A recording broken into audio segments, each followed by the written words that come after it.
between our two countries, building on India's involvement in the Carbis Bay G7 summit. I'll be seeing Prime Minister Modi in Delhi, meeting Indian business people investing in the UK, and visiting British investments in India.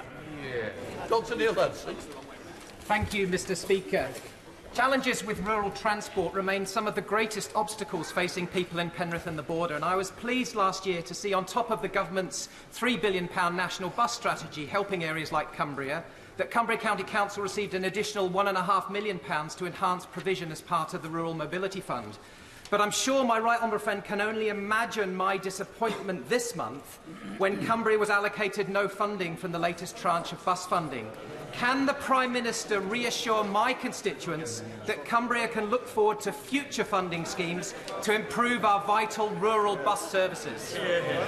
Prime Minister. Okay, Mike, I thank my honourable friend. He is a great champion for rural Cumbria and for bus services, and he's right that Cumbria got another £1.5 million. We do for buses. We do want to put more into buses. I believe in them passionately myself, and I will make sure that he has a meeting with the relevant minister. We now come to the Leader of the Opposition, Keir Starmer. Thank you, Mr. Speaker. Can I join the Prime Minister in wishing Her Majesty a happy birthday? Why did the Prime Minister's Press Secretary, Allegra Stratton, have to resign from her job? Minister. Sorry. I bitterly regret Allegra's resignation. I think it was very sad, and I think she did an outstanding job. But I do, particularly since she was the one who coined the expression coal, cars, cash and trees, which enabled the UK to deliver a fantastic COP26 summit last year. Keir Starmer. Allegra Strachan laughed at breaking the rules. She resigned. The Prime Minister then claimed he was furious at her behaviour and accepted her resignation. Professor Neil Ferguson broke the rules.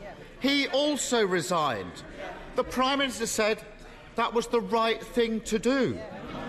The former Health Secretary broke the rules. He too resigned.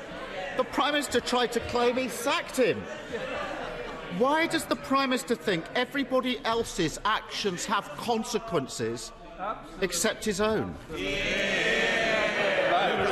I thank the right honourable gentleman. I feel he's in some kind of Doctor Who time warp. We had this conversation yesterday, Mr. Speaker, and I've explained why I bitterly regret receiving an FPN. I apologise to the House, but he asks about the actions for which I take responsibility, and I'll tell him we're going to get on with delivering for the British people, making sure that we power out of the problems that COVID has left us, and more people in work than there were before the pandemic, Mr. Speaker, fixing our energy problems and leading the world in standing up to the aggression of Vladimir Putin. Those are all subjects about which I think he could reasonably ask questions now. These are strange answers from a man who yesterday claimed to be making a humble apology.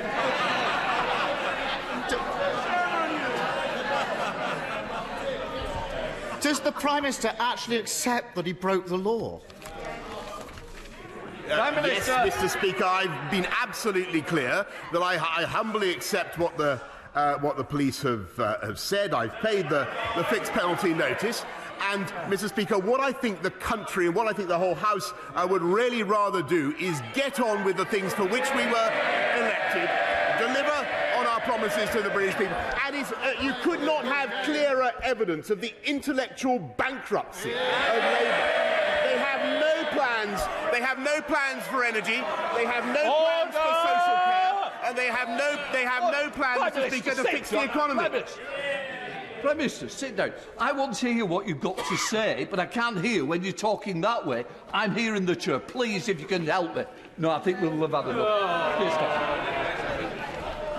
The state of it, the party of Peel and Churchill reduced to shouting and screaming in defence of this lawbreaker. Now then, that's the last time. That Peroni that you just asked about, you might have to go and take it. I don't hear any more, else you will be drinking. Keir Starmer. So, Mr. Speaker, yesterday's apology lasted for as long as the Prime Minister thought necessary to be clipped for the news. But once the cameras were off, the Prime Minister went to see his backbenchers, and he was back to blaming everyone else.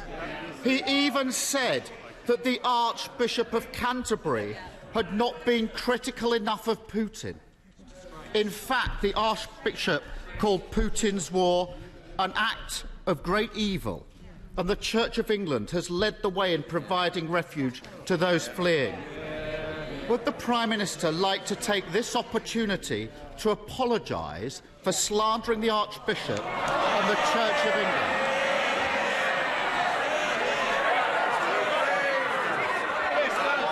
Mr. Speaker, I think the right honourable gentleman. I was slightly taken aback to be for the Sorry, Mr. Speaker. I was slightly taken aback for the government to be criticised over the policy that we have devised to end the deaths at sea in the Channel as a result of cruel criminal gangs. I was surprised that we were attacked for that. And actually, Mr. Speaker, it turns out that policy, do you know who proposed that policy, first of all, in 2004? It was David Blunkett, Mr. Speaker, who said it was a 21st, yes it was, and she'll remember, a 21st century solution to the problems of illegal asylum seeking and immigration.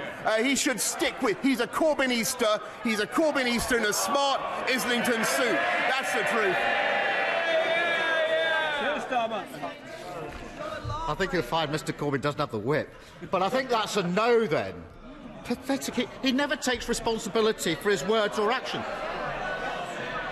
They were all there. The Prime Minister also accused the BBC of not being critical enough of Putin. Would the Prime Minister have the guts to say that to the face of Clive Myrie, Lise Doucet and Steve Rosenberg, who have all risked their lives day in, day out on the front line in Russia and Ukraine uncovering Putin's barbarism? If the right honourable gentleman wants to join the Conservative Party and come and listen to the meetings of the Conservative Party, he's welcome to do it. But as I say, I think he's a Corbynister in an Islington suit. But I said nothing of the kind, and I have the highest admiration as a journalist and a former journalist for what journalists do. I think they do an outstanding. I mean, I think he should withdraw what he just said. It has absolutely no basis or foundation in truth. Keir Starmer.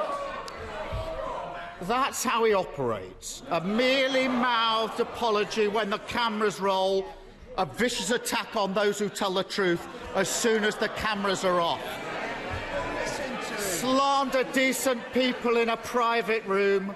Let the slander spread without the backbone to repeat it in public. How can the Prime Minister claim to be a patriot when he deliberately attacks and degrades the institutions of our great country? Prime Minister, how many does he have? Mr. Speaker, sorry, Mr. Speaker. No, premise, just a second. I want to hear the Prime Minister's answers. I expect it both ways. Prime Minister. Mr. Speaker, it is an indication of the depths to which he's willing to sink. That he accuses me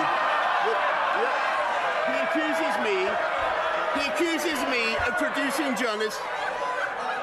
What he says is completely without any foundation whatever. I did not attack the BBC last night for their coverage of Ukraine.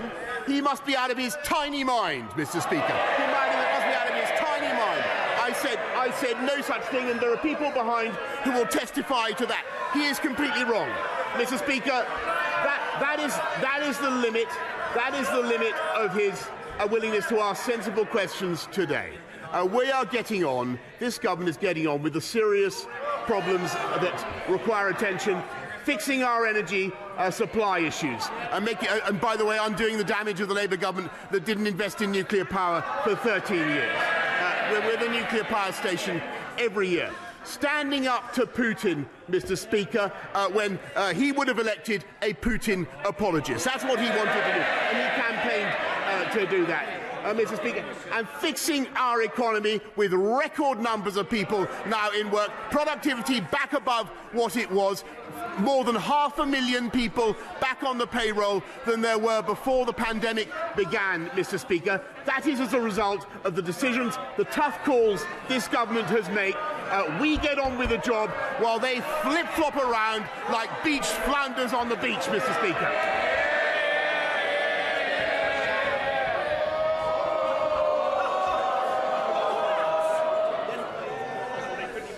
Thank you, Mr. Speaker.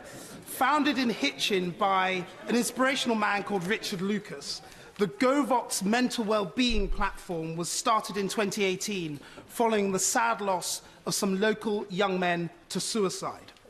Since then, working with brilliant partners like NHSX, King's College London and others, the technology platform and support services have grown to support the mental well-being and mental health of over 40,000 young people in over 10 countries.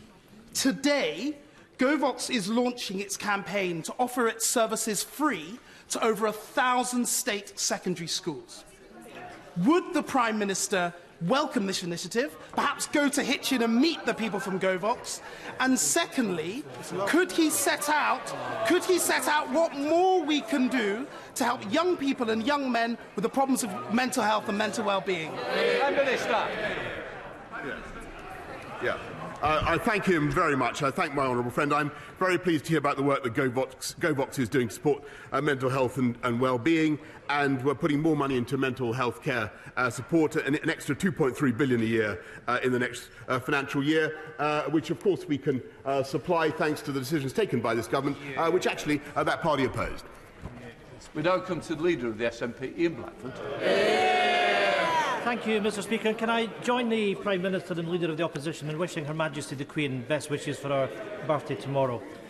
Mr. Speaker, last night the Prime Minister might have convinced his backbenchers and his spineless Scottish Tories to keep him in place for another few weeks.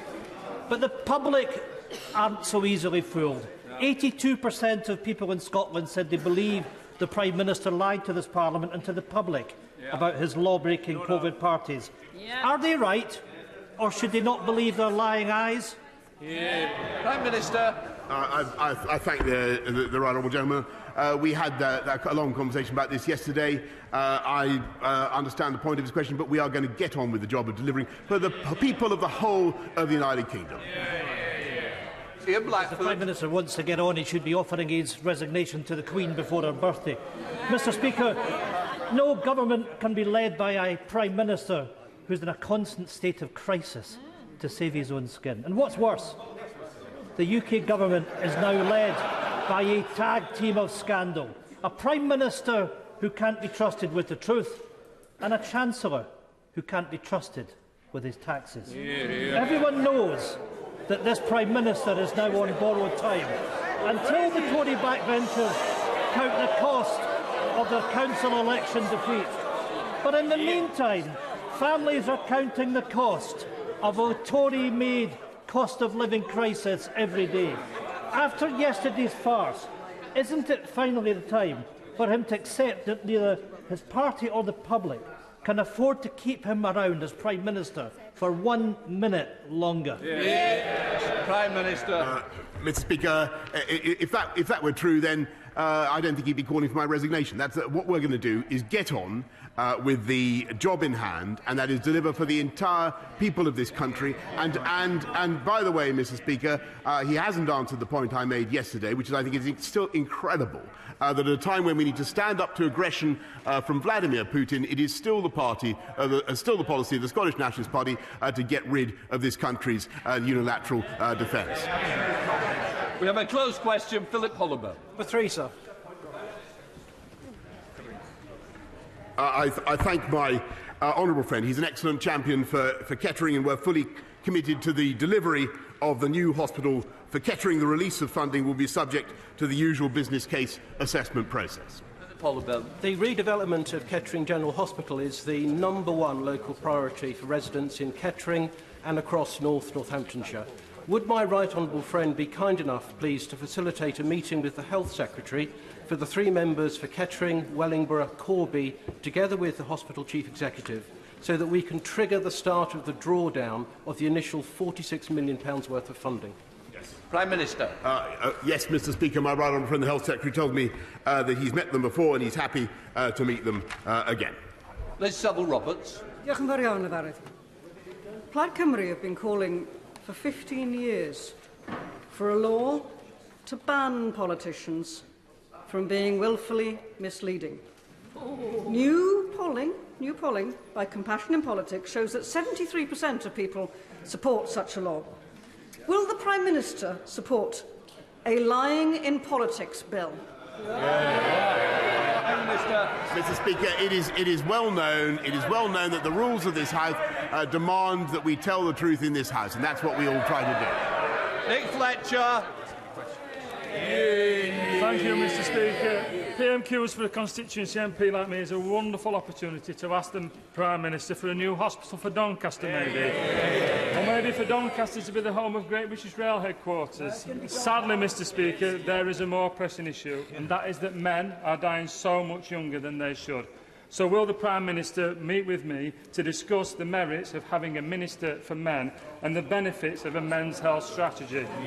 That way, the next time I am fortunate enough to get a PMQ, I can lobby the Prime Minister for a new hospital for Doncaster and for Doncaster to be the home of Great British Rail headquarters. Prime Minister. I thank my friend, honourable friend, very much for his work in this area. And we are determined to tackle all the health conditions that he's describes and cares about, particularly mental health and suicide prevention. And I note his plea for a new hospital. I know it's one that's shared by many colleagues on these benches. This is the government that is funding that, making it possible, thanks to the decisions we've taken, allowing our economy to grow, which would not have been possible if we'd listened to them, Mr. Speaker.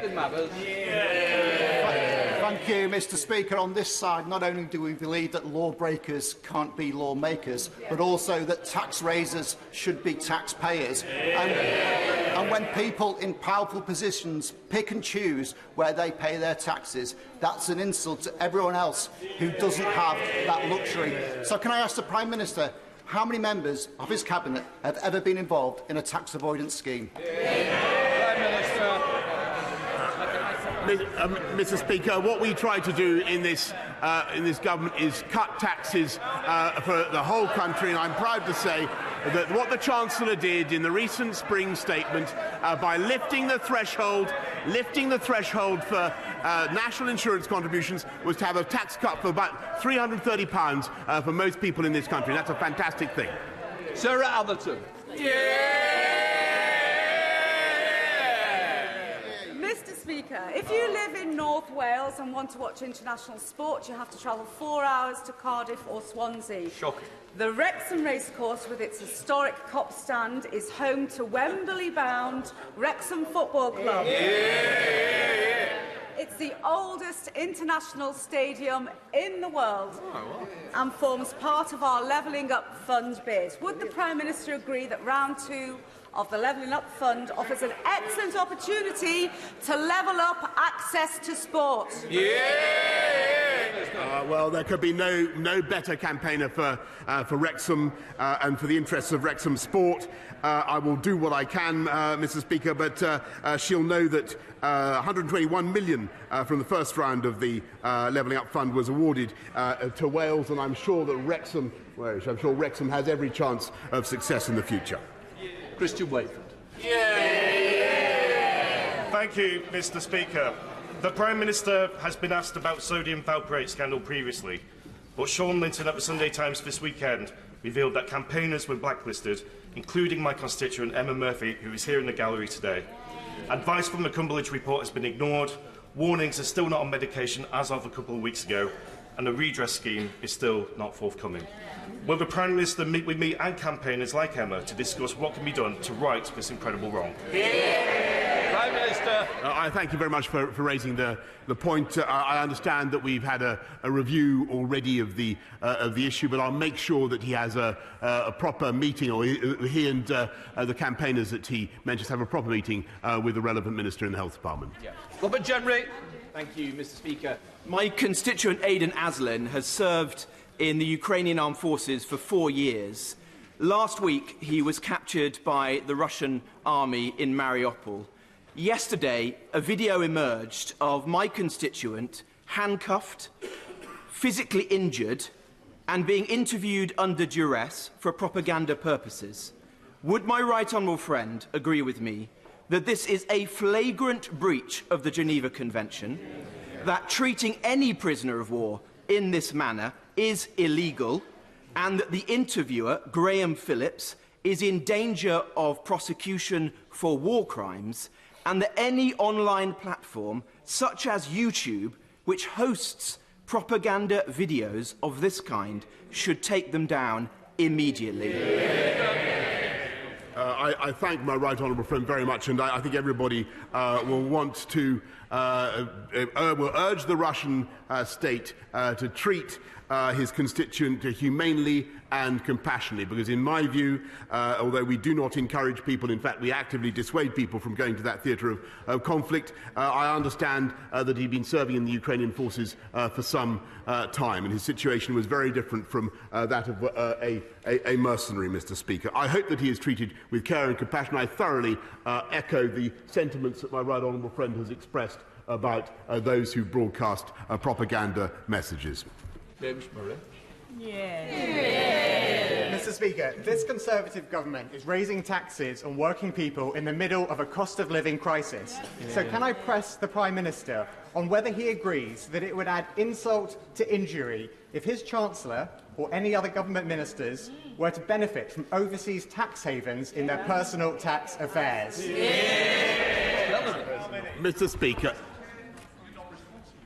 Good point, Mr. Speaker, but we are responsible for cutting taxes for everybody, which is what we're actually doing. Well, Thank you, Mr. Speaker. Mr. Speaker, Newcastle-under-Lyme is receiving over £50 million of government investment into our High Street and the High Street in Kidsgrove, in my honourable friend's neighbouring constituency. But it's all being overshadowed by the ongoing environmental disaster at Wally's Quarry. In January, the operator was hit by 3 Category 1 breaches by the Environment Agency. My constituents are utterly sick of it. It's been going on for far too long, Prime Minister. We need to see tougher enforcement. We need to see the permit taken away. What hope can he give my constituents? How can we stop the stink? Thank you, Mr. Speaker. And my honourable friend has raised this issue before. I know how infuriating it is for his constituents. That's why my right honourable friend, the Environment Secretary, has now ordered action against the site operator, and permanent capping will begin on site next month. I can tell him that will improve things for thousands of residents in his constituency, and if it is necessary to take further action to remove these malodorous vapours, Mr. Speaker, then we will. Luke Jones. Thank you, Mr. Speaker. With details of the Sougray report trickling out, a flood of photos of Partygate yet to be released, and any number of fixed penalty notices liable to be leaked, this is a Prime Minister that's not fit to run a bath, never mind this. It's time for him to stop this ridiculous charade that he believes no rules were broken. So will he commit to making public every fixed penalty notice he receives? Will he publish the party photos taken by the official photographer and ensure Sougray's report is published at the earliest opportunity? We have a right to know the truth. Well, Mr. Speaker, on the my own fixed penalty notices, I've been transparent with the House. I apologise. On the rest of it, and will be, Mr. Speaker. But on the rest of it, I really think, as I've said before, that the House should wait to the conclusion of the investigation when Sougray will be finally reporting. Sir John Hayes. Thank you, Mr. Speaker. Long ago, in a far-off place, thousands of British servicemen sailed into what for them was the unknown as they witnessed the early tests of nuclear weapons. They've lived with the consequence of the service to our nation ever since.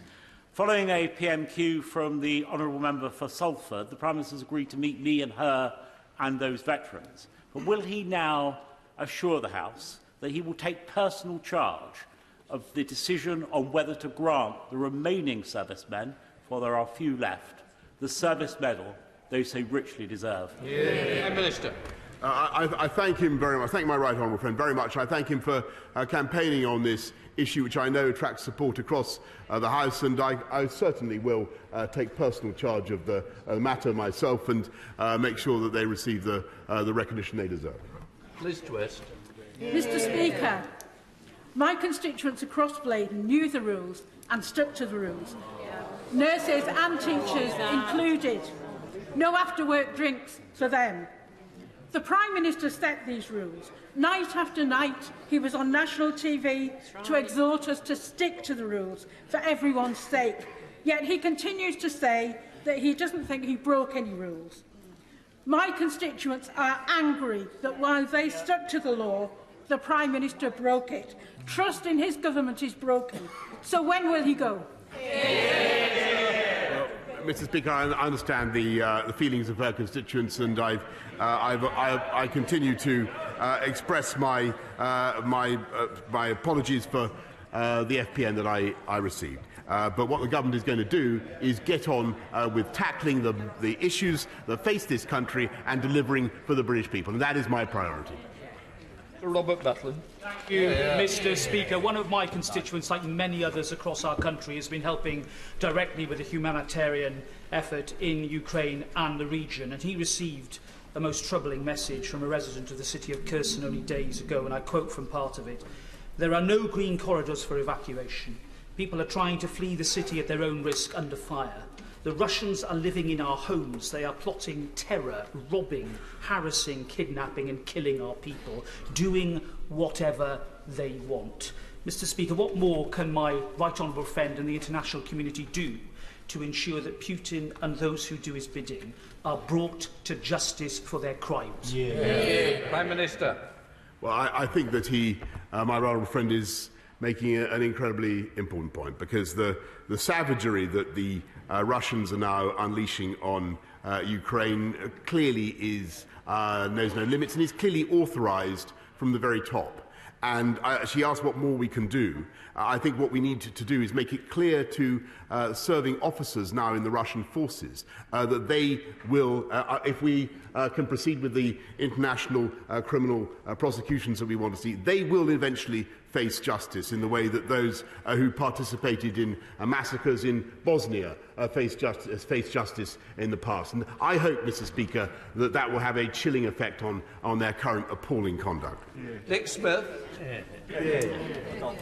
Mr. Speaker, every week examples emerge of government waste during COVID.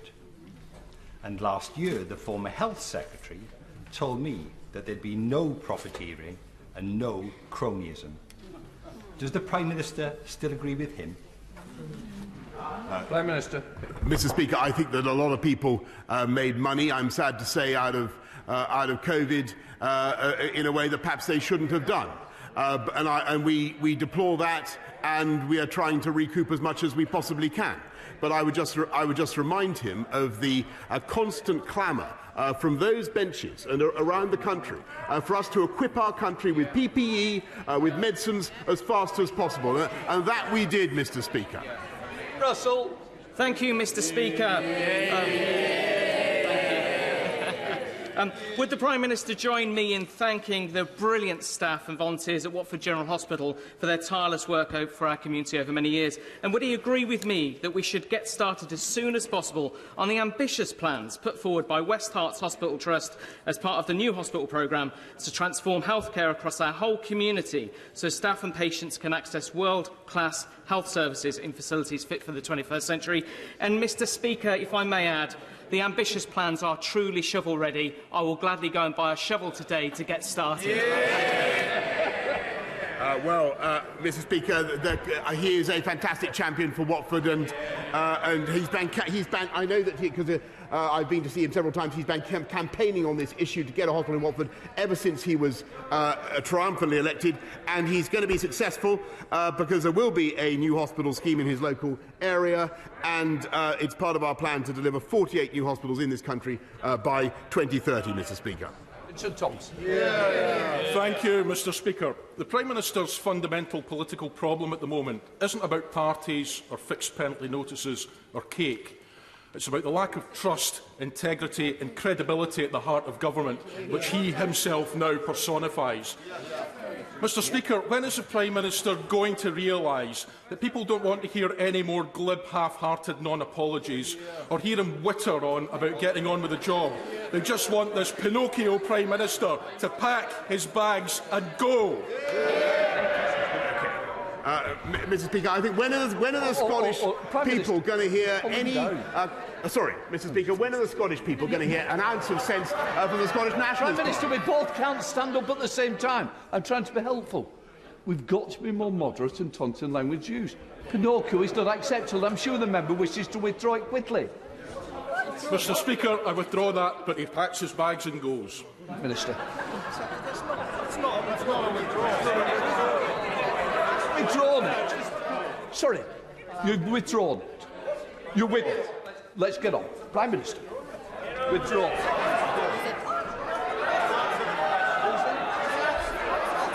Is that are you answering anything?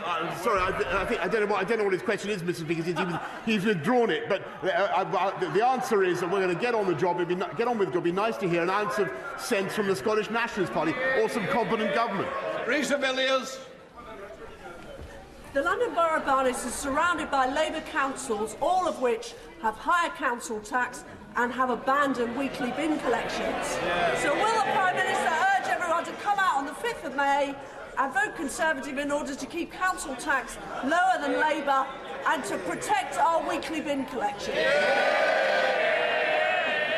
Quite right, Mr. Speaker. Conservative councils fix 4 times more potholes, recycle twice as much, and Conservative councils, Mr. Speaker, charge less.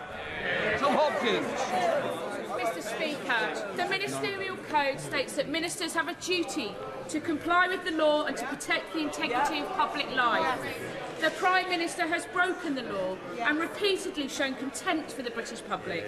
Conservative MPs opposite seem content to decry the principles of honesty and integrity as they unashamedly defend him.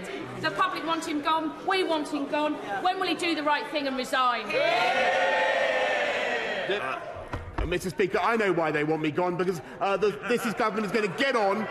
We are going to get on and show why this Conservative government is going to deliver for the British people, fixing our cost of living issues, making sure that we solve our long-term energy problems, and delivering on everything that we promised to do, Mr. Speaker. And they have absolutely no plan. That's the difference. David Evan. Thank you very much, Mr. Speaker. On these benches, we were elected to make the most of our Brexit freedoms, including they don't like it, Mr. Speaker, they don't like it, but including tackling immigration, illegal immigration, securing our borders and crack down on the evil people smuggling trade. Does my right honourable friend agree that our groundbreaking partnership with Rwanda will do just that? Prime Minister. Well, Mr. Speaker, I think it is a part of the solution. And it's something that, as I said just now, was advocated in 2004 by the then Home Secretary David Blunkett, a Blairite Home Secretary. It's now attacked in the most ludicrous terms by the current Labour opposition, who are obviously, as I just said, Corbynistas in Islington suits. Thank you, Mr. Speaker. I wondered what the Prime Minister makes of this quote. When a regime has been in power too long, when it has fatally exhausted the patience of the people, and when oblivion finally beckons, across the world, you can rely on leaders of that regime to act solely in the interests of self-preservation and not in the interests of the electorate. His words, Mr. Speaker, Daily Telegraph, 28th of February 2011. Does he still agree? Yes or no?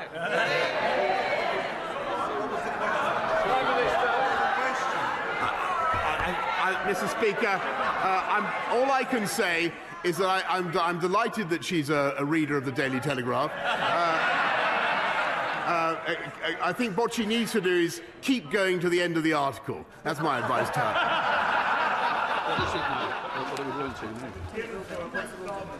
We now come to the 10-minute rule bill.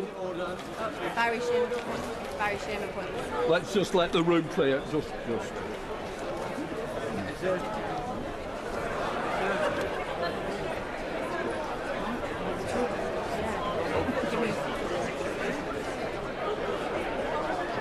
I'd sit down a minute, Tim. Your office got to me very quickly. I don't know how they fell down. Because I sent the message. Yeah, thank you. Brilliant. Send them the numbers.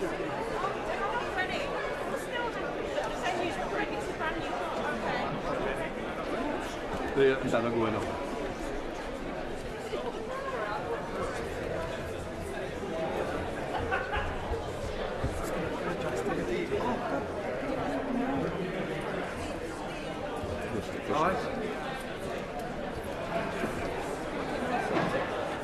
Right, I've got a point of order. We'll start with Sir David Evanet. Thank you, Mr. Speaker. On these benches, on these benches, we strongly believe in the BBC and believe that it does a great job, especially on reporting from the Ukraine. The suggestion from the Leader of the Opposition that the Prime Minister suggested somewhat differently in last night's meeting, which I attended, is absolutely inaccurate. And the Leader of the Opposition to retract that because he's misled the House.